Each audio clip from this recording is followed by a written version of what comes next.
Three men from Manitoba wait to go over the top in their first major battle on the Western Front. Only one will survive. This is their story.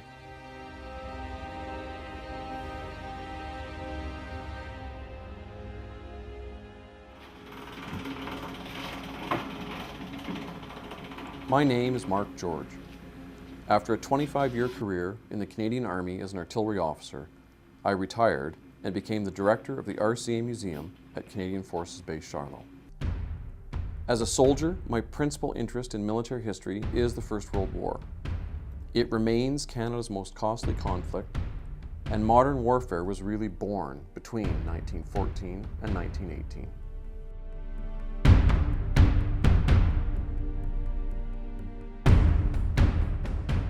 I'm on a quest to uncover the stories of Canadians who served in the Great War, to connect with them. I want to know what they experienced. I'm going to take to the air, go deep underground, fire their weapons, meet their descendants, and walk the battlefields they fought on to uncover their stories, to follow their warpaths.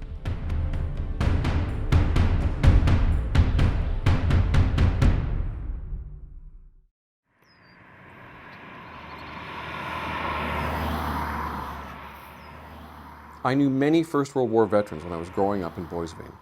None of them would speak to me about their experiences in battle, so I became determined to learn about their war.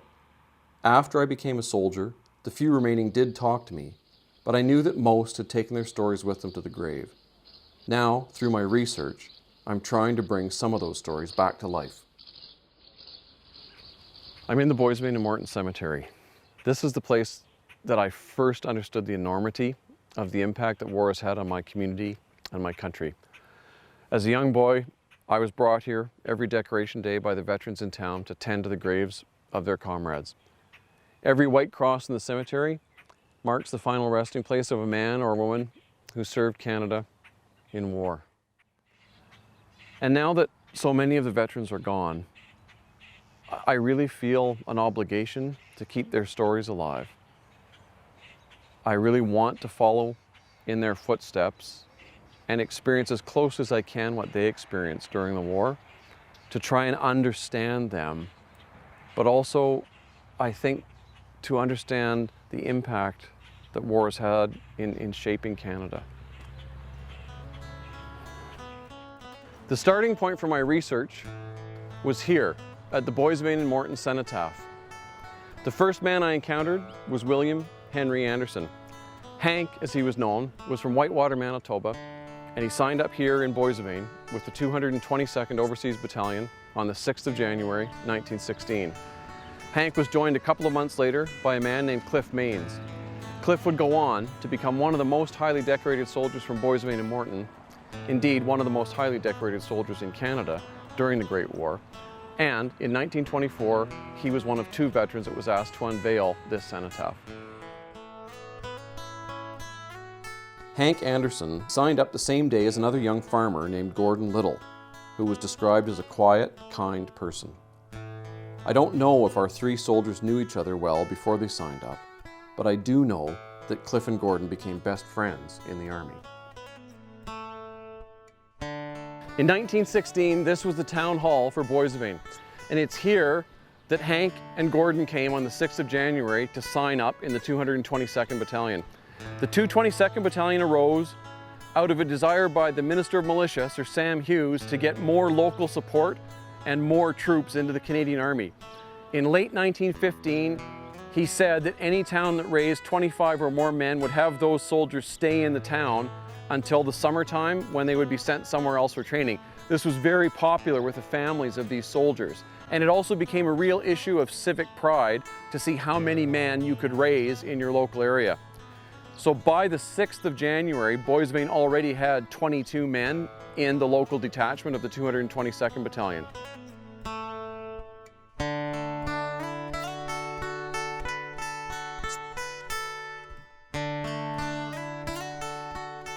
In January of 1916, the war is still going very well from the point of view of Boissevain and Morton. About 130 men have enlisted since the beginning of the conflict, and only one man has died of pneumonia while he was training in Brandon. 5 men have been wounded in action. There's still a huge amount of popular support for the idea of raising more troops. Indeed, it becomes a real issue of town pride to beat Sir Sam Hughes' goal of 25 men and to raise more troops than any surrounding community. So much social pressure is applied that 71 men enlist in Boissevain by June of 1916. And most people really think that it's a limited risk for these soldiers. Now, that's a belief that's about to be shattered. By the end of the war, half of the 374 men and women from Boissevain and Morton who enlist are killed or wounded in action. But in the first 6 months of 1916, that's all in the future, and the war is still seen as a great adventure.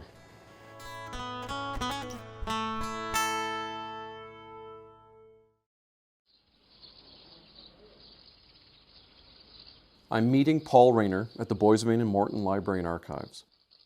Hi, Paul. How are you? I'm good. Thanks for doing this. No problem. Paul is a great nephew of Gordon Little.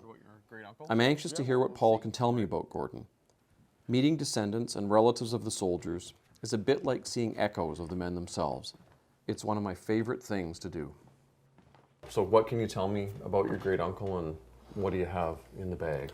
Well, we don't know too much about him because obviously it was a long time ago. The family members that knew him are long gone. Right. What was interesting about him throughout the family, because obviously we didn't know him, but he was a casualty of the war, but he was never referred to as being killed in the First World War. He was referred to as being killed at Vimy Ridge. There's I think a certain sense of pride. I mean, everyone would rather not have had a relative killed. But, you know, if you were destined to have a relative killed, then having a relative killed at Vimy Ridge, you know, in post-war Canada, I mean, that was something you could be proud of. Yeah. Paul doesn't have much information about Gordon, so I go through his service records with him. And then this is his attestation paper. So when he signs up, he says he was born in Souris and is farming at Boissevain. Gordon went overseas with the 222nd Battalion, but the unit was actually broken up in England to provide reinforcements for another Manitoba battalion which was already in action, the 44th. Gordon, Cliff, and Hank were all sent to the 44th as reinforcements just after Christmas in 1916. On the 29th, so it took them a day. But what have you got in the bag, Paul?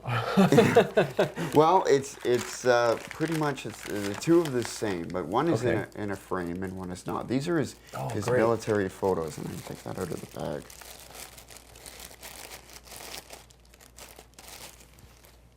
Wow. Great. So these were displayed in your home somewhere? At some point, but not for a very long time. Okay. As far as I know. I feel that I'm getting closer to knowing our soldiers. They trained in town for the spring of 1916 and really were local celebrities. I wonder how Gordon felt about all the attention they were getting. In any case, his time at home was fast drawing to a close. On the 7th of June, 1916, a special military train pulled into the station in Boissevain. The station's gone now, but the scene would have looked a lot like this. The ladies in town had made 2 large banners with Boissevain written on them for the sides of the troop car. The mayor made a speech in front of about 1,000 people, and the 71 men who had joined the 222nd Battalion got on the train. A week after they left town, the first man from Boissevain to be killed on the Western Front fell in action.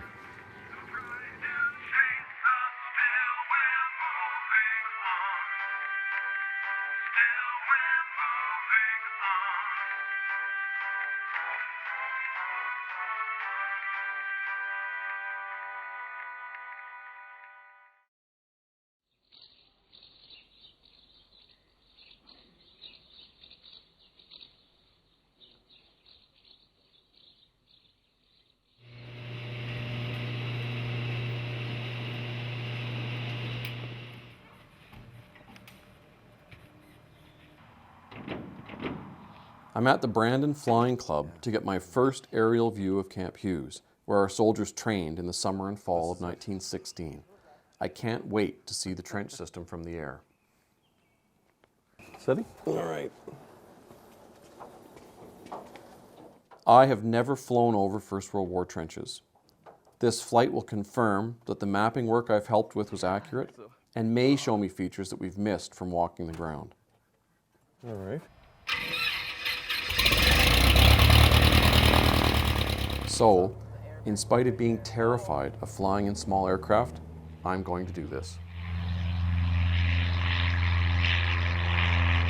Camp Hughes was a training base for Saskatchewan and Manitoba in 1915 and 16. In 1916, almost 30,000 men worked and trained here, making it the second largest city in Manitoba and the second largest training base in Canada. All of the men who joined local units, like the Boissevain detachment of the 222nd Battalion, were brought here to learn how to soldier as part of larger companies of 200 men and battalions of 1,100. The main camp offices were in buildings and were surrounded by what the soldiers called the Midway, a series of shops, restaurants, and 6 movie theaters to keep them entertained. There was even an outdoor heated swimming pool. The soldiers all lived in tents spread around the perimeter of the site.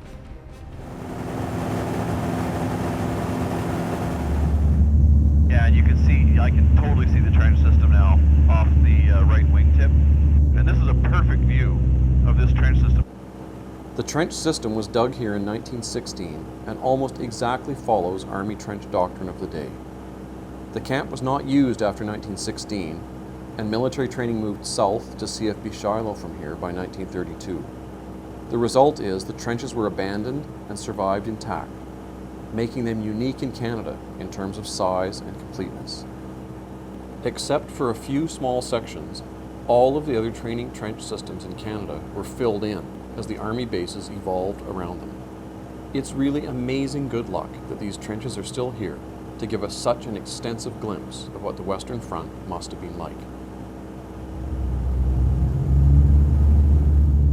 I think it's amazing that that trench system was actually dug by guys who came back to Manitoba from the Western Front. The supervising officers were combat veterans from the Western Front, and they came back to show the new guys how the trench system worked and what they had to do to dig one. So it's actually pretty realistic training for them. First World War training is often criticized, and indeed there were some shortcomings in what they learned here, but this was still a very good first taste of what the trench systems were like on the Western Front and how they operated.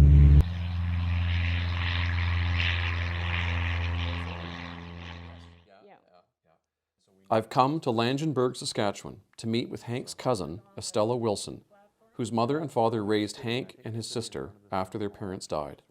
She's quite interested to learn that Hank trained at Camp Hughes. He joined the 222nd, and they went to Camp Hughes in early June, and like I said, they were, living in white canvas tents right until October, so it must have been a bit chilly at night. We talk about the trench system at Camp Hughes and about the sort of training Hank experienced while he was there. So he probably spent about 2 days there. Out of that 4 months, he would have been in those trenches for about 20 or 48 hours, and that was to show them, how to live in the trench. But the camp was big, so most of the time they spent marching. They would put on their packs, and they felt it was important to train them to march long distances, so they'd go and march, 15 miles, come back, and that would be their day of training. Estella tells me that Hank's service number is written over the kitchen door of the farmhouse that she inherited from her parents. Estella just moved off the farm 2 years ago. She explains that they have always painted around Hank's number whenever the house was repainted. I remember the story. Father said, "Before you go, Hank, I'm going to write your name above the door here." And it was written in pencil. Well, they found out that they were going in October. So I betcha the town threw a big dance for all the soldiers before they left. So I suspect that was when, that was his last time home. Yes. Oh, yes. Before that dance, yes, they wrote his serial number up there. And then about a week later, he left by train to go to Halifax and then off to France. So that would have been, probably his last night at the farmhouse. Oh, yes. Yeah. Because that's the way Estella shows me a letter written to Hank's sister Ethel by his company sergeant major after Hank was killed. Remarkably, the two men were both named William Anderson, and this created a bond between them. I can still hear the sorrow in the sergeant major's letter across all these years. The letter also makes it clear to me that Hank Anderson was a very good soldier. He was a good, steady, reliable boy and was well liked and respected by all who knew him. Isn't that nice to remember Yeah. a person? Yeah. Yeah, well liked and respected. And that means, you know, he must have been pretty calm when he was fighting. You know, that word steady, that sort of means that he was pretty brave, really, that he wasn't easy to scare. And that would be one of the reasons. I mean, he would have got chosen to be a Lewis gunner, partly because he was a big man. You know, Yeah. and so, because it's a heavy thing to carry. Oh, yes. But they also needed those guys to be those calm, reliable guys, right? Because they Yeah. only have one machine gun in each group of 40 to 50 men. So that it was very important that those guys not panic. I have learned a great deal about Hank from speaking with Estella, and I now have a strong sense of the kind of man he was. My next stop is going to be even more significant, knowing that Hank was considered to be a steady man on the Lewis gun.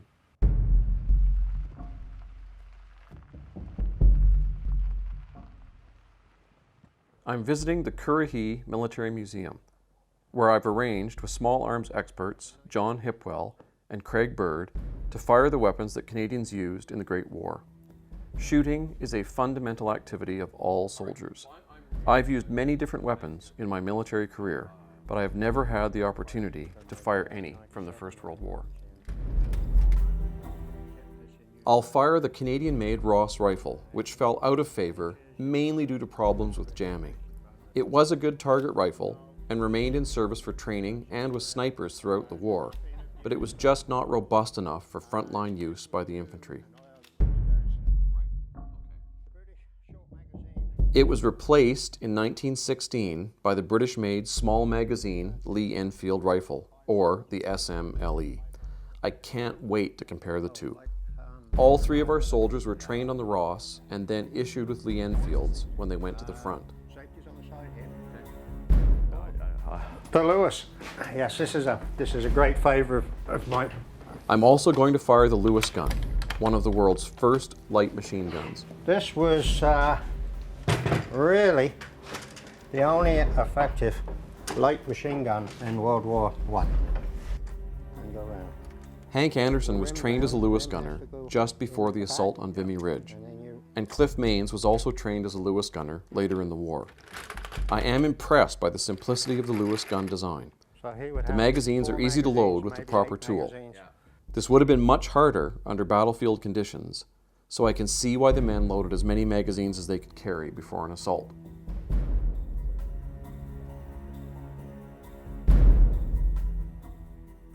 I have Craig and John brief me on all three weapons and the range procedures so that I can fire them safely. For me, firing these weapons will be about as close as I can get to our soldiers. So I'll give it a roll. First off, let's see if I can get the magazine charger to work. Yeah, it just sits in there, and then with your thumb you should be able to... I'm finding the Ross rifle hard to load because the magazine charger is on an angle, not vertical, making it fiddly. I'm also finding the straight pull bolt action awkward, sticky, and hard to get used to. There you go. All right. And it's cocked and ready to fire. Okay. Well, let's see how this goes, shall we? So you just high into the left. Okay. I don't like the sights on the Ross either. I have trouble putting rounds on target, but in the end, I do manage a few bullseyes.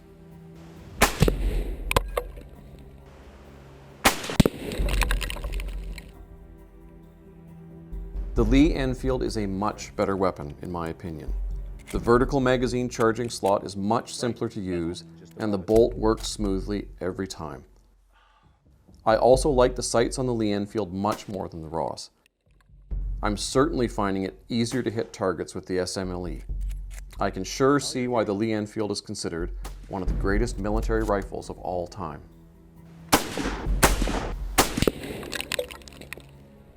And I can see why Canadian troops would think that this was more reliable. If they were anywhere near Imperial troops, you know, these guys could keep up a much better rate of fire with that Lee Enfield, for sure.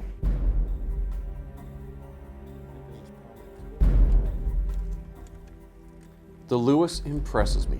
It is a simple, robust design, and it's easy to change magazines. It is pretty heavy at 28 pounds, but I can't wait to see how it handles.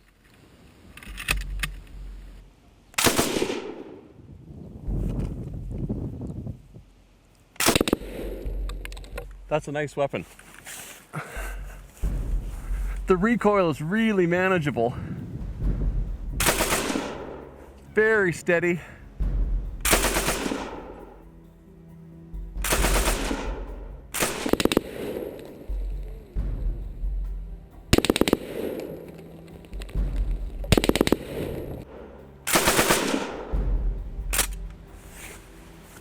That's a great weapon. Gee, It that's is. a nice machine gun.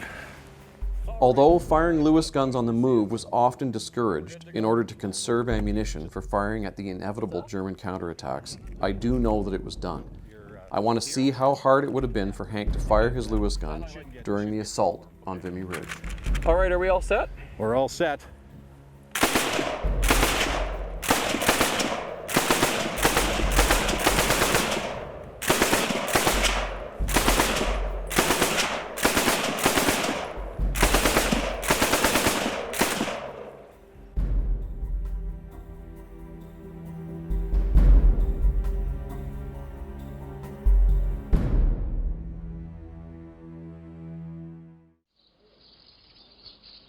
I'm back at the museum in Shiloh to meet Cliff Main's grandson, Scott Ransom. Hi, Scott. How are you? Mark, good to see you. It's good to see you too. Thank you very much for coming. I'm My pleasure. really looking forward to this. I am too. Good. Okay. Scott never knew Cliff, but he has done a lot of research into Cliff's military service and has collected his letters and documents. So this is France, March 14th, 1917. So this is on the Vimy front, right?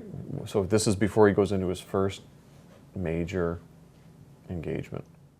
Let me just Cliff's check. letters give me a great insight into his sense of humor and into just how much he missed home. Yeah, so he All arrived soldiers' before he letters were goes read into by their the front officers lines to for ensure that no military secrets were divulged. The soldiers generally resented this but accepted that it had to be done. Cliff ran afoul of the censor, writing home from the Vimy front a few weeks before the battle. Oh, there's it. That's Yeah, the sensor, yeah, right? Yeah, that's the sensor. Yeah, sensors cut that out. So I'm out on arrest now after putting in, and he wrote down how many days they'd been in the trench system. Oh, okay. And so, of course, that's something that the Germans really wanted to know, right? Because if you could catch people when there's a relief going on, you've got twice as many troops packed in the trench, there's lots of confusion, it's a great time to attack. So if they could catch letters or get the sort of information that, you know, my husband, my son spent 14 days, if they start to catch on to that, that's something of tactical value. It is really great to hear Cliff's own voice in his letters. The other powerful connection for me is finally seeing his face. This is a photo. Yeah, by all means, look at whatever you'd like. It looks like that this is all the sergeants in his company so all the sergeants in his company with the company sergeant major and the quartermaster sergeant. So that's him right there. I'm getting so much information about Cliff from Scott. I'm glad that I have a little surprise for him. Now, I was in a bookstore in Brandon years ago now, looking through all the old books, pulled this off the shelf, and I was quite excited because it's a good reference for the battalion. I looked in the back cover, and it was your grandfather's book, Oh my goodness. which is pretty amazing, eh? Isn't that incredible? Yeah. So I couldn't believe it. I sort of had a little chill that it was so neat. Now what he's done. I love imagining Cliff reading this book and reliving his days in the 44th Battalion. He had comrades sign the cover, and he pasted a photo of the 44th Battalion monument into the book. He also highlighted his name in the list of decorated men from the 44th Battalion. Carefully if they'd known that. But I want to give it back to you because you guys should have it. Thank you so much. You're welcome. Oh my goodness. Thanks for coming. I'm so glad to put that back in your hands. I appreciate and that. Then, it's a great read, right? So now you can sort of get the whole story of what he did. Thank you so much. You're welcome. That means a lot. I'm glad that you were able to come today. So.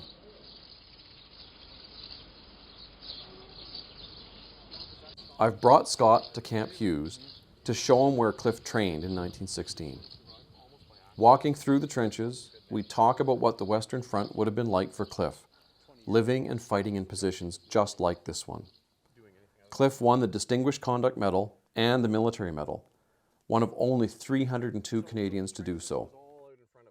I can virtually guarantee you that your grandfather walked really right where we're standing during his training. He could have stood right here. So I just wonder what you're thinking. What do you?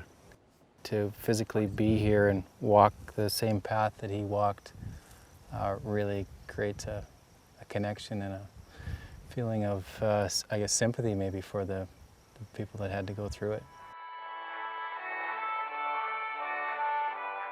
The soldiers would be back in town on leave quite often throughout the summer and fall.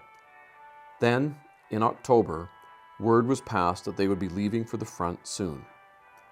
On the 24th, the town held a farewell dance for their boys. Everyone in attendance danced until 2 a.m. To end the night, they stood together and sang God Save the King and Auld Lang Syne. Then they slowly drifted home amid their last farewells. A week later, the 222nd Overseas Battalion left Camp Hughes on a train bound for Halifax. For me, this is one of the most powerful parts of the whole camp, because there are a lot of men that this is the last place they actually stand close to home in Manitoba ever. This is the point of no return for so many of those soldiers. I will be home when the flag of freedom waves. Till then, my dear, goodbye.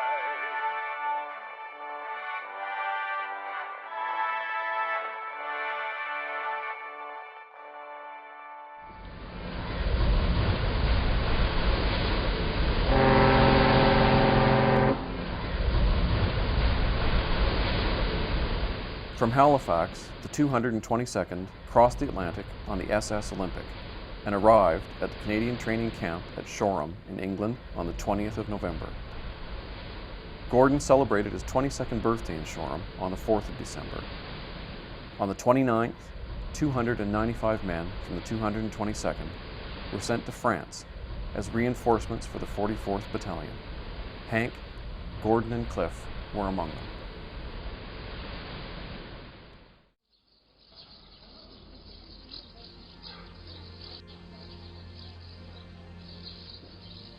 Gordon and Hank arrived at the 44th Battalion on the Vimy front in early January 1917. Cliff was delayed at the Canadian base depot for an unknown reason until the next month. The 44th Battalion spent 7 weeks in the trenches facing Vimy and took part in 4 trench raids between January and March. I'm on the avenue in to Chateau de la Haye. I know for certain that these cobblestones were here during the First World War.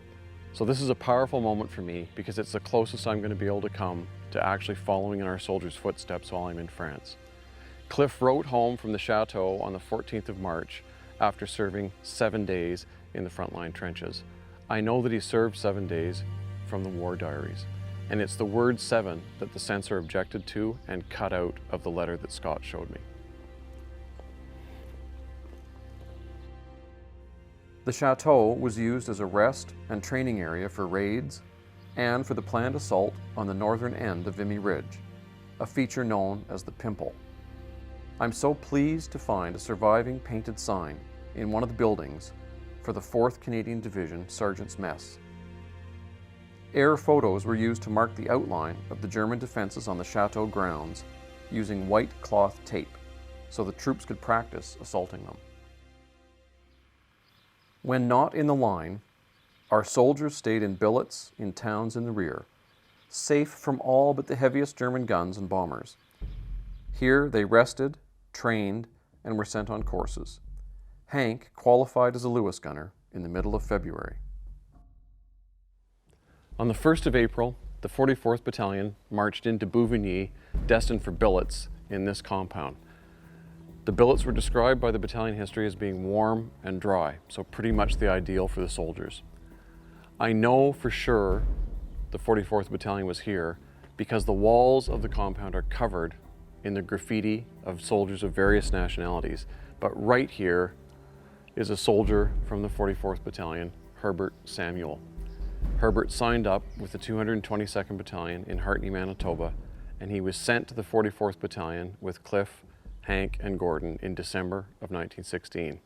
I'm glad to say he survived the war, and his name on this wall is a great reminder for me that all of Manitoba was here.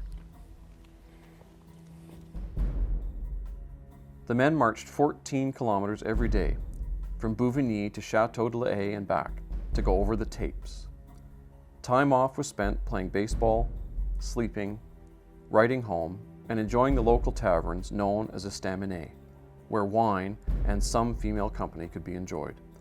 Hank spent his 24th birthday in Boissevain, I hope in a local estaminet.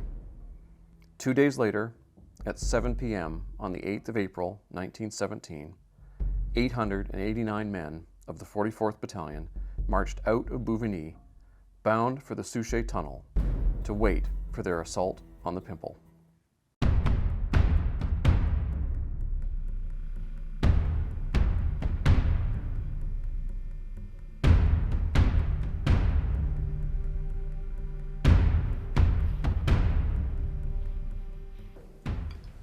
I'm in the Grange subway at Vimy Ridge National Historic Park. On the 9th of April at 3 a.m., the 44th Battalion was 8 meters underground in a tunnel much like this one, just east of Souchez. The plan was they would wait there for 24 hours and then assault the Pimple. One of the Manitoba soldiers in the battalion said that he felt the tunnel was really just a glorified gopher hole. And the battalion history notes it wasn't very comfortable for the men because in many places it was knee-deep in water.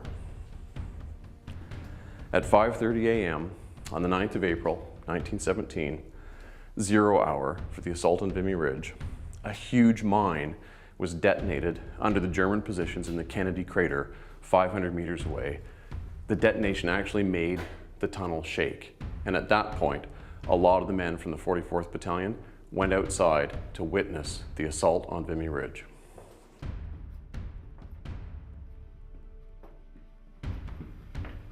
The men waited the day away. At 6 p.m., they were told that their assault on the Pimple had been postponed. Now they were needed to complete the conquest of the highest point of Vimy Ridge, Hill 145. After nightfall on the 9th of April, the 44th Battalion moved into the Music Hall line, which is just west of where I am right now. Hill 145 is about 2 kilometers across these fields. At 11 a.m. on the 10th of April, the 44th Battalion rose, moved across this ground, and climbed the ridge, passing through the dead from the previous attacks on Hill 145 and suffering under German artillery and sniper fire as they neared the crest. I'm right beside the junction of Bitter and Beggar trenches, which were captured by the Canadians on the 9th of April. On the 10th of April, the 44th Battalion was formed up in this area by 1:40 in the afternoon. They were waiting to make their attempt on the German defenses that were remaining 300 yards over this crest. The men go over the top at 3 p.m., supported by a very effective barrage. The German defenses are tough and include some surviving concrete machine gun positions. At a cost of 100 men killed and wounded, the 44th Battalion takes its objectives, securing Hill 145. Although 2 of them will never know it, our soldiers have just won the ground from which Canada's national memorial will one day rise.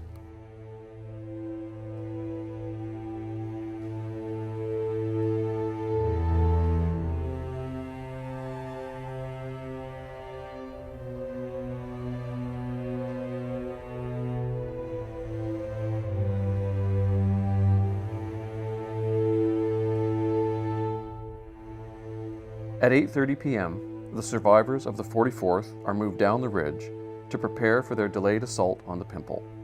Hank, Gordon, and Cliff are among them, having lived through their first major attack. They wait in a reserve position all day on the 11th, and I'm sure Gordon and Cliff would have found each other in the trench to compare notes.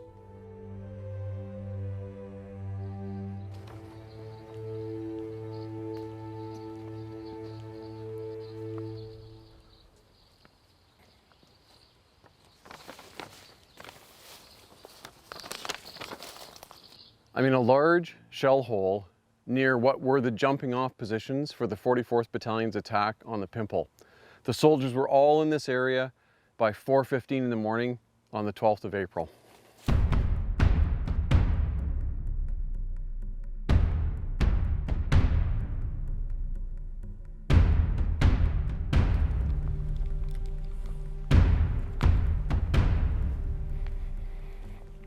This is the current 44th Battalion monument on the Pimple. The original one was moved back to Winnipeg in the 1920s because at the time it was felt it was going to be in the way of the Memorial Park's construction. At 5:15 in the morning, the right-hand companies of the 44th Battalion move past the point where the monument now stands and press on across these fields and over the Pimple to their objectives. I'm not sure exactly where Cliff, Gordon, and Hank were in the assault, but I do know they were all within 150 meters of this monument at 5:15 in the morning. by 7 a.m., the 44th was on its objectives and held them all day under heavy German artillery fire. German resistance had been stiff, and by nightfall, 118 more men from the battalion had become casualties. Among the dead were Hank Anderson and Gordon Little. Cliff survives and is back in a reserve billet on the 13th of April.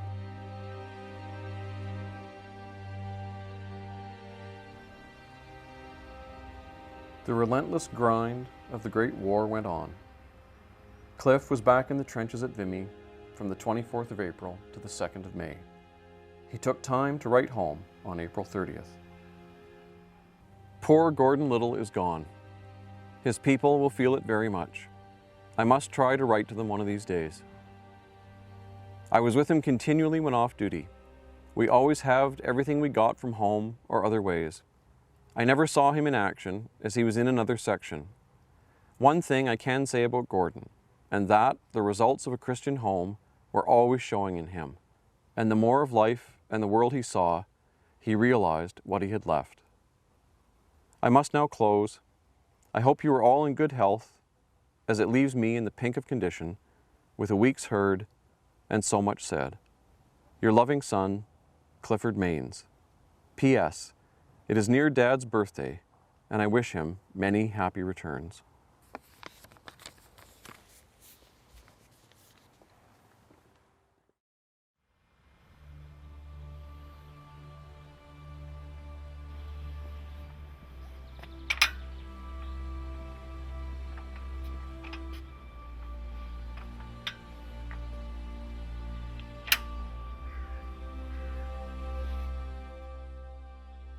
Hank and Gordon were buried in a small cemetery with their graves marked by rough wooden crosses.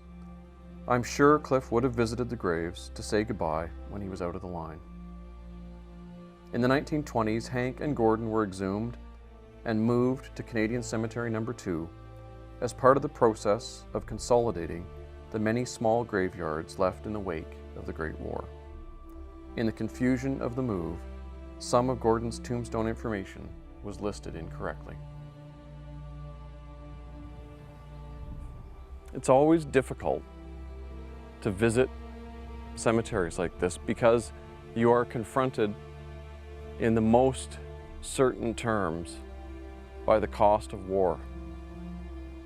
It's also difficult for me to visit the graves of Hank and Gordon now that I feel I've gotten to know them a little bit more. It strikes me as an amazing twist of fate that Hank and Gordon, who sign up the same day in Boissevain, and who were killed on Vimy Ridge the same day ended up here buried side by side. It is in places like this that you are left in no doubt that Vimy Ridge belongs to Canada. It also belongs to Manitoba and to Boissevain and Morton. And here, this is the little piece of Vimy Ridge that belongs to Hank Anderson and Gordon Little.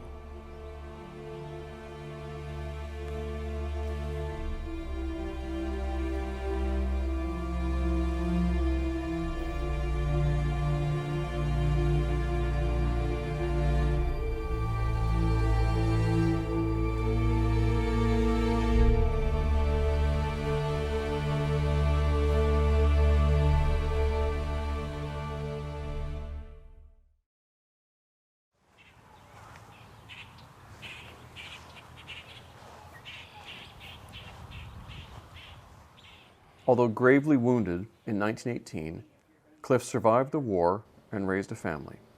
I'm back in Boissevain to meet with Cliff's daughter, Barbara. Well, hi, Mark. Hi, Barb. Good to see you. How are you? Thanks for having me over. Thank you. As a little girl, were you aware of his injuries or? No. So no idea, eh? No. And we knew nothing about. And he didn't walk with a limp, or? No. Boy. No, he didn't. He must. I gotta say, he also strikes me as someone who had a very strong will. Yes. So I think so. I'm sure that he wouldn't have limped if he could stop himself from doing it. You know. But yeah, it's amazing because both his legs were injured, and because he walked to and from work. Okay. You know, at home and home at noon. I could see him coming down the street with the milk cart, you know, the box that carried the milk, quart of milk, and a pint of ice cream. Every day we could. Oh wow! See them Ice cream coming. every day. Every day, yes. Ice cream was part of our diet. Very nice. That's very nice. Cliff farmed after the war, and he greatly enjoyed raising and showing draft horses. He married Jean Cameron in 1937, and together they had 3 daughters, Barbara, Elizabeth, and Susan. Cliff served as the Reeve of the rural municipality of Morton, and later was Secretary-Treasurer of the town and municipality. He was a prominent figure in the local Legion and a major force behind the building of the cenotaph, acquiring a Legion Hall, and the building of the Memorial Hospital. Many veterans are driven by a sense of survivor guilt. I will never know if Cliff had such thoughts, but I do know that he worked with a great sense of purpose for his entire life. After working late on a summer evening in 1948, Cliff came home, laid down, and died in his sleep. Jean never remarried. From the little bit I've gotten to know from the research, it strikes me that working till 9:45 is probably not uncharacteristic of him. And no, very common. I know Mother said it was hardly a day that he didn't go back to work after supper. Huh. And I noticed in that sermon at the funeral, it talked about all the people that stopped in at the office to visit or had issues or questions or problems that they wanted him to hear about. And he had time for everybody. So therefore, he didn't have time to get his work done. Right. So he was back to work at night and on weekends and so on. So, and that kind of was, I guess, the way he was. Yeah. Mm-hmm. Yeah.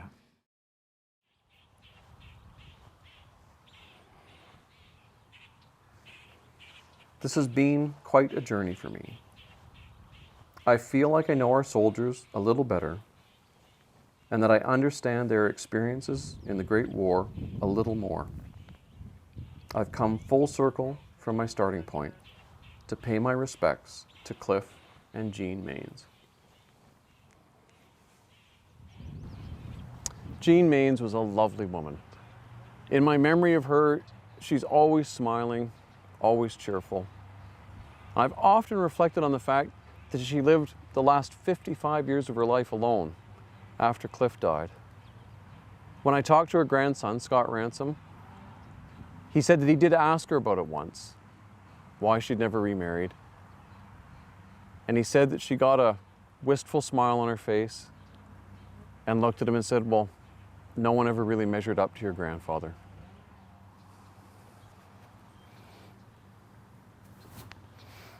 Amen to that, Jean.